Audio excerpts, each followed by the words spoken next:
Cookie Monsters! It's the 4th of July, which means it's exactly 1 year since I filmed my Alice in Wonderland book collection. So that was part 2, and now we are up to part 3.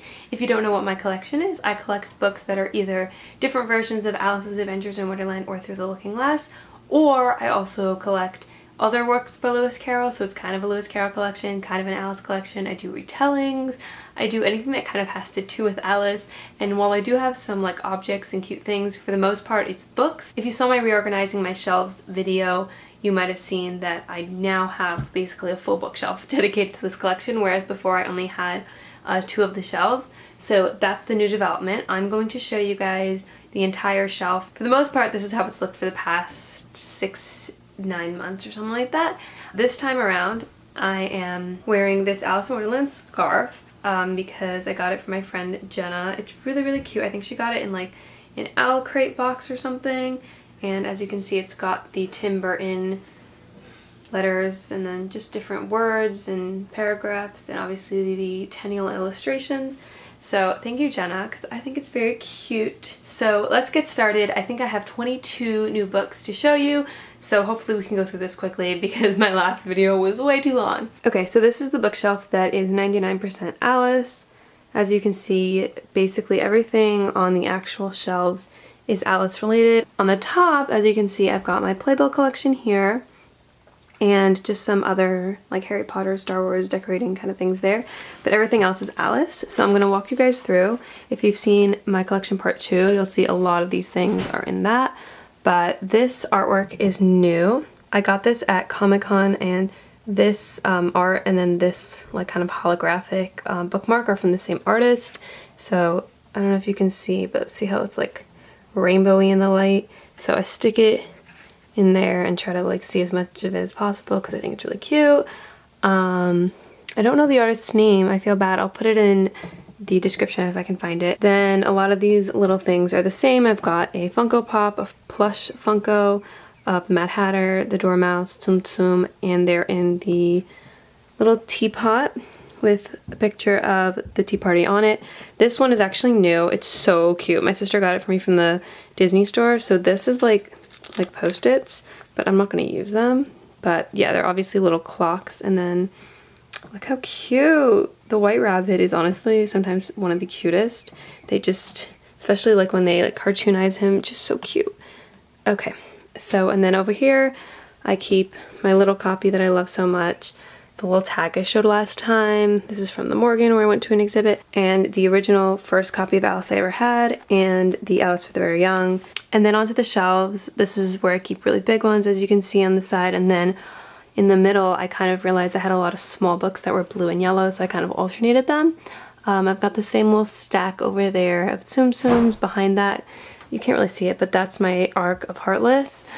And then just more books. So that's how they're arranged here. A lot of thin, tall ones. Down here, got some more. Because I have so much space to work with, you can see that I try to show off as many as possible, you know, until I get more and need to start condensing them. But over here I have 3 on display that I really like. All of these have been shown in part 2, but I've got my Tweedledee and Tweedledum. I actually don't know which is which. I really want to highlight this one because it's so beautiful. So let me show it to you close up. It's got these kind of iridescent glitters in the snow globe part, and obviously it's a teacup and it kind of spins around on this platform. And we've got the Mad Hatter, Alice, the cat, and the March Hare, and then obviously inside is the White Rabbit. It's so cute. It really reminds me obviously of the ride in Disney World, which makes me kind of nauseous, but is still really cute.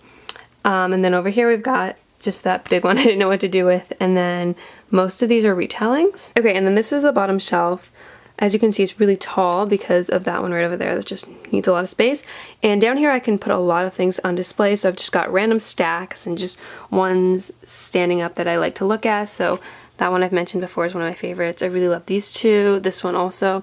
And then some just really big ones. We've got more Tsum Tsums. We've got this really cute mug. Let me just show you. It's like a all in the golden afternoon kind of scene. Yeah, it's really cute. It's from, I believe, TJ Maxx. And this my friend got me from some like villain Valentine's Day thing she went to. So I put that there, and this stack over here is kind of red, black, and white. Just another one where I tried to group them together.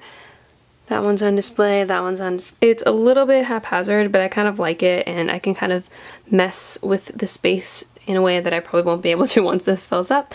So I think it's nice. So I'm gonna start with some of the books I got off of Book Outlet. I did show a lot of them in some of the hauls I did in last year. I'm really sad I just missed a sale there and I missed out on some cute Alice books. But these are from the new Tim Burton Alice Through the Looking Glass movie, which I'm probably not going to watch. I watched the first one and wasn't that impressed, but visually they're so beautiful. So this is a sticker book, and it's not that exciting really. It's just like, you know, pictures from the movie in sticker form, and then you can stick them on just the pages, I guess, at the end. So like, oh, put the cat over here. And then it kind of almost exactly matches this, which is the complete visual guide. I also have one for the first movie, and I have checked, and some of the pages are exactly the same, but this one is, I think, a little bit smaller, and it's just obviously going to show the new characters. The inside cover flap is just amazing. I mentioned in my haul, I would wallpaper my walls in that print. I think it's so, so cute, but not like too much. And so this is kind of just showing different things in the movie and just explaining them. I got myself another Disney one, like I need another one. Obviously this is the classic Disney animated one, but this is literally called The Magical Story, and it just looks like every other Disney one. There's nothing exciting about it. I now own not one, not two, but 3 coloring books. The adult coloring book craze has taken over the world, and of course there are a bunch of Alice ones, so I got all 3 of these on Book Outlet, and I don't think I'm going to end up coloring them, but I might. Okay, so this one is Color the Classics, Alice in Wonderland, A Curiouser Coloring Book.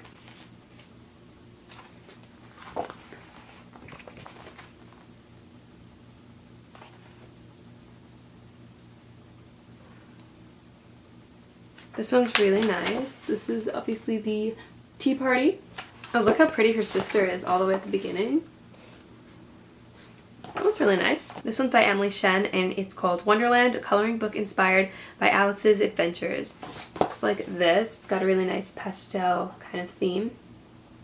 And I really like this one. Like, I just think the designs are really unique. Like, look at this. It reminds me a lot of henna, which I'm obsessed with.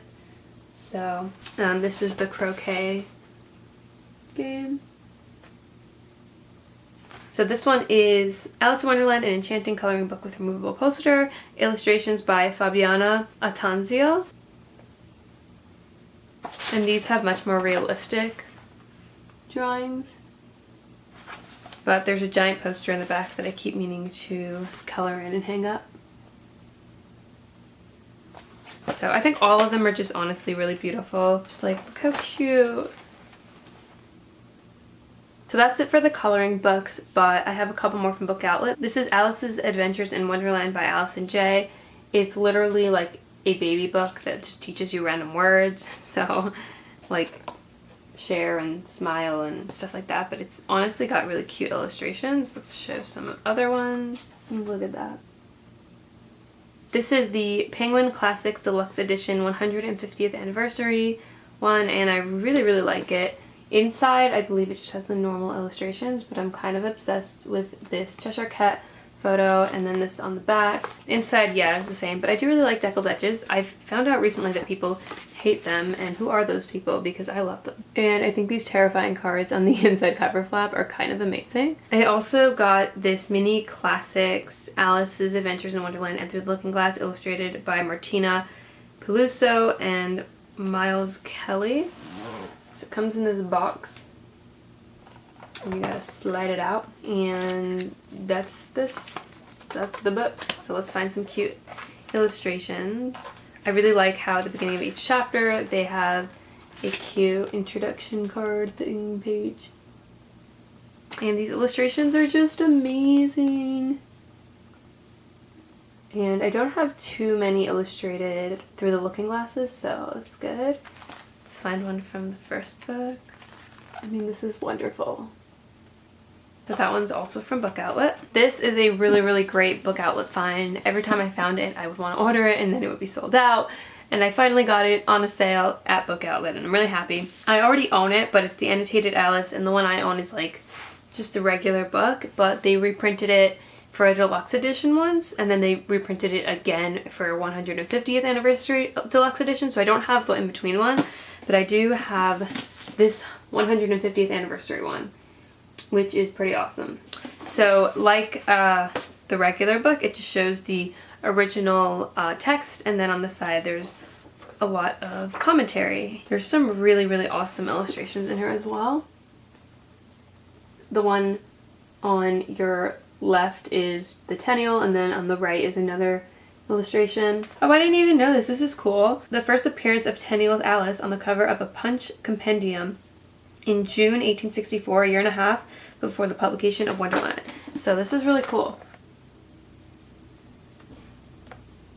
And as you can see in this, the ones that are closer to the binding are the actual text, and then here where my fingers are is the commentary. Another book that I bought from Book Outlet is The Map of Chaos. It's a novel by Felix J. Palma, and like I showed in my haul, it is very shiny and holographic, and I don't really know anything about it. All I know is that it's kind of like a mystery that has a lot of different fairy tale elements in it. So basically the people that help him out in this search, the main character, are Sir Arthur Conan Doyle, Lewis Carroll, and H.G. Wells. So it's really not about Alice. It just has elements of Alice, but for me that's close enough. But yeah, this is definitely not like an Alice book. And then I think this is the last one I got from Book Outlet. It's just this. It's from Sterling Publishing. It's illustrated by Scott McCowan. It's got some really cool like line illustrations. I actually really like this.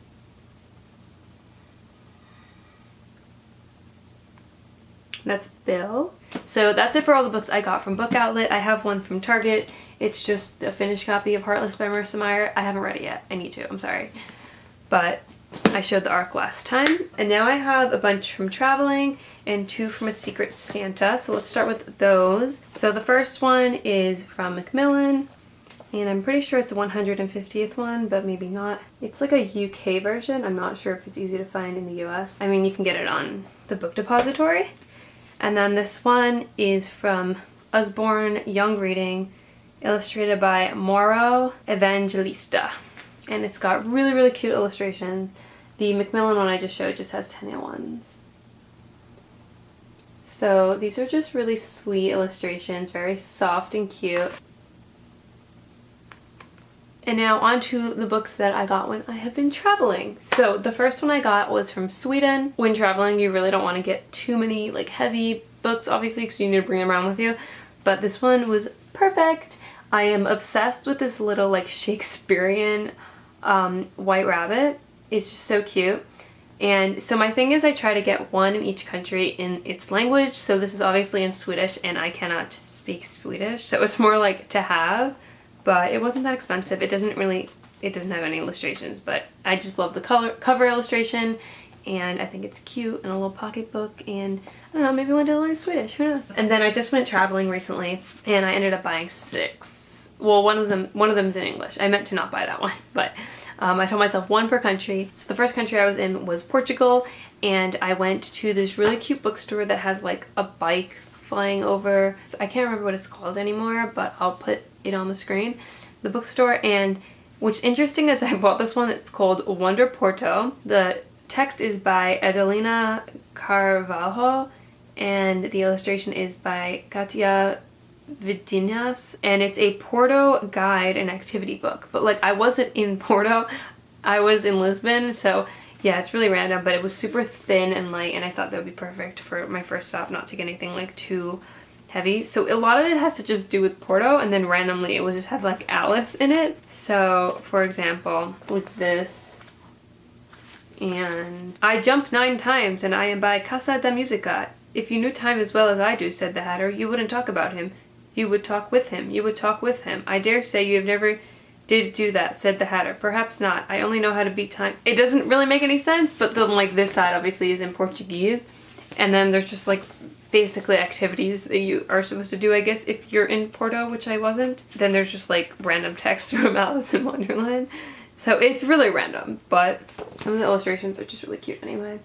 I probably should have taken the sticker off of this now that I think about it. Now it's like in all of my pictures from Prague, but this is not actually from Prague. This is from Italy. So let me just peel this off. There's this €3.90 sticker.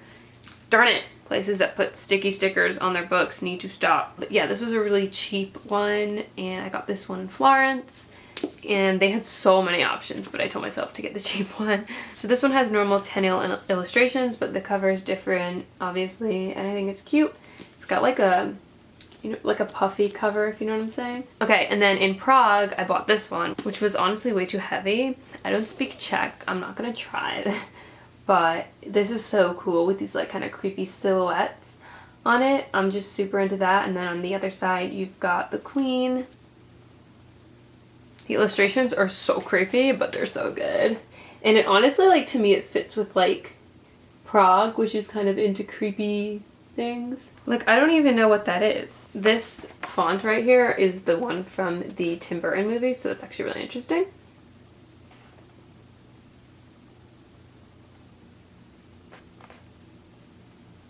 Okay, and then I bought this one in Barcelona. I had to convince myself because it was really expensive. And I kind of don't know if I should feel bad about this. This is the one that's illustrated by Benjamin Lacombe, and I found out actually that he is French. So this is like a Spanish translation of the French one, but there is no English translation as far as I have been able to research. So I still feel like it's cool, but maybe it would have been better to get it in French. I was just like, this is so pretty, and the place was about to close, and I was about to like leave the city, so I was kind of like desperate. But they do have one for Alice and then one for Through the Looking Glass. So I just bought the one for Alice, and I'm more than a little bit obsessed. The pages are like laminated, and the illustrations are amazing. Like the inside cover flap is another thing I would definitely cover my walls with. There's some like full color illustrations that are just unreal. So yeah, this one's amazing. I wish I could have gotten it in both the Alice and Through the Looking Glass, but as it was the most expensive one I bought, and it is heavy as hell, so it was weighing me down for a good like 5-6 days before I went home, but it's awesome. We're almost there. Okay, this one I got in Amsterdam. Another one I convinced myself to buy because it was honestly way too expensive and way too heavy, but that was my last stop, so I was like, you know what, girl, just go for it. This one is illustrated by Floor Rieder. I don't know, F-L-O-O-R, and then last name is R-I-E-D-E-R, and it's so pretty. Look how cute. This is kind of the theme, like black, white, orange, and a little bit of green, and the illustrations are just amazing. Once again, in the local language, so this is obviously in Dutch. And this one I believe also has Alice Through the Looking Glass, so this is like the end page in between, and then yeah, that's it. And then the absolute last book that I own, I actually got also in Amsterdam, but just in the airport, so they had just like a ton of English books in the airport. This might be offensive to some people because it's political, but it's called Alice in Brexit Land. It says, "You don't have to be mad to live here, but it helps," by Lewis Carroll. And it's basically political. It makes fun of everyone, all the politicians in the UK, and just about the whole Brexit thing. So I thought it was really, really, really clever, honestly. Like, I was so obsessed with it when I read it. Like, it's hilarious how each character ties in with the story, but also perfectly ties into politics. It's just well thought out. It does poke fun at America. We've got a character named Humpty Trumpty. I thought it was really funny, but not necessarily everyone's cup of tea, I understand. So that's it for part 3 of my Alice in Wonderland book collection. Once again, you guys can let me know your comments if you own any of these books, if there are any particular ones you think I should be adding to my collection. For now, I'm super happy with how my collection is turning out. I'm very happy with these foreign language ones especially, because they make it feel really exotic. But yeah, thanks for watching. Hope you guys are having a great July 4th. This will probably go up a little bit later than the 4th because I have a lot to edit, but thanks for watching. I'll see you guys soon. Bye!